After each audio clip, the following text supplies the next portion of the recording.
এখন আমি দাঁড়িয়ে রয়েছি পাটুলি থানার মোড়ের সামনে, ওকে, একটা দোকানের শেডের নিচে। হাতে রয়েছে জোম্যাটো ব্যাগ, স্কুটির চাবি। আমি অলমোস্ট ভিজে গেছি, শুধু মাথাটুকু ভেজে নিই।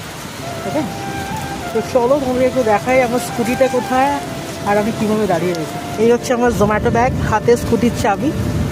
দেখতে পাচ্ছ এই পোর্শনটা পুরো ভিজে গেছে, জুতো উপরের পোর্শনটুকু ভিজেছে, জামাটা তো পুরো ভিজেছে, প্যান্টটা ভেজে নিই। ওকে, আর স্কুটি দেখো সামনে দাঁড় করানো রয়েছে। তো বৃষ্টি যে হারে পড়ছিল, তো সেই দিক থেকে দেখতে গেলে অনেকটা কমেছে, বাট থামেনি, এখনও বিদ্যুৎ চমকাচ্ছে। আর বৃষ্টিটা কিন্তু নর্মাল বৃষ্টি না, শিলা বৃষ্টিও হচ্ছিল। ওকে, তো আর একটু থামলে বাড়ির দিকে যাব। আমার সঙ্গে কাকু দাঁড়িয়েছিল। ওকে, কাকু সাইকেল দেখো।